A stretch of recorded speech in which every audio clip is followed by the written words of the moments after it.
Այսօր 2025 թվականի հունիսի 17-ին Հայաստանում առաջին անգամ նշվում է հայրերի օրը։ Տոնը մեր օրացույց մտավ գրեթե 1 տարի առաջ ու հասցրեց դառնալ եւս մեկ առիթ արժևորելու հայ հորն ընտանիքում, երեխաների դաստիարակության հարցում ու հանրային կյանքում։ Տոն, որը միաժամանակ եւ ուզիչ է եւ պարտավորեցնող, այսօր այն Հայաստանում առաջին անգամ պաշտոնապես նշվեց։ Միջոցառումը նախաձեռնել էր ՄԱԿ-ի բնակչության հիմնադրամի հայաստանյան գրասենյակը, ՄԱԿ-ի հայաստանյան գրասենյակի ազգային ժողովի, աշխատանքի եւ սոցիալական հարցերի նախարարության ու երիտասարդական նախաձեռնությունների կենտրոն հասարակական կազմակերպության հետ համագործակցությամբ, թեև հայրերի օրը կոչված է արժևորելու տղամարդու նվիրվածությունը ընտանիքին, հարցվածների մի մասը չգիտեր էլ, որ նման օր գոյություն ունի։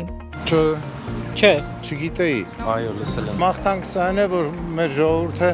ի վերջո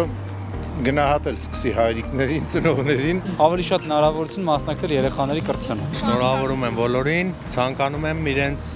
բալիկներին անօգ մանկություն։ Հայրիկներին երևի իրենց երեխեքին բարեկեցություն։ Հայր լինելը ոչ միայն ընտանիքում դեր ունենալն է, այլև հասարակության ներսում պատասխանատվություն կիսելը։ Հենց այս սկզբունքն էլ դրվել է հայրերի օրը տոն դարձնելու նախաձեռնության հիմքում։ Օրենքի նպատակն էր եւս մեկ առիթ ստեղծելու, հայրերին մեծարելու, նրանց դերը, նրանց ավանդը կարևորելու երեխաների կյանքում եւ իհարկե հատկապես խրախուսելու մասնակցային եւ ներգրավված հայրությունը։ Այսինքն, երբ մենք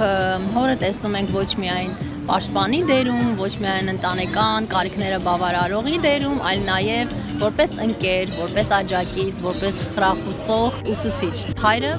բնականաբար նույնքան պիտի հիշվի, հիշատակվի, որքան մայրը։ Հայր լինելն այն թեման է, որի մասին падգամավորները խոսում են ոչ թե պաշտոնական ամբիոնից, այլ որպես ծնող։ Հայր լինելը մի կողմից շատ մեծ բավականություն է։ Ես կողմից շատ մեծ պատասխանատվություն է։ Ես ամենայն դեպս իմ ամբողջ ծանրաբեռնվածության հետ միասին փորձում եմ իմ երեխաների կյանքի ամեն մանր նույնիսկ իրավիճակներում իմ ներկայությունը, իմ մասնակցությունը ունենալ։ Հայ ավանդական օջախներում ինչպես կարգն է, այն պատասխանատվությունը, որը ստանձնում է հայրը, որովիցե մեկը երբևէ չի կարող փոխարինել։ Որտեւ դա միայն տրված է հայր ծնողին, մայրը հիմնականում առօրյա, այսպես ասած, դաշտային պայմաններում լուծում է երեխաների խնդիրները եւ այն խնդիրները, որոնք արդեն ավելի մեծ միջամտություն են պահանջում, դրանք նոր հասնում են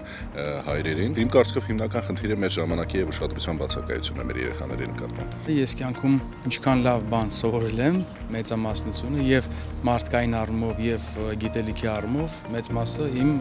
հայրիկից եմ սովորել։ Շատ ժամանակ է տրամադրել ինձ հետ մաթեմատիկա պարապելիս, շախմատ սովորեցնելիս, շատ ենք խաղացել իրար հետ, նույնիսկ մրցաշար էինք անում քրոջս հետ եւ հորս հետ միասին։ Երբեք չզլանալ դաստիարակության հարցում, ամեն ինչ անել երեխաների ուսման համար։ Մաղթում եմ բոլորը վայելեն հայր լինելու բերկրանքը եւ կարողանան իրենց երեխաներին տալ այն դաստիարակություն եւ տալ այն ամենը, ինչ որ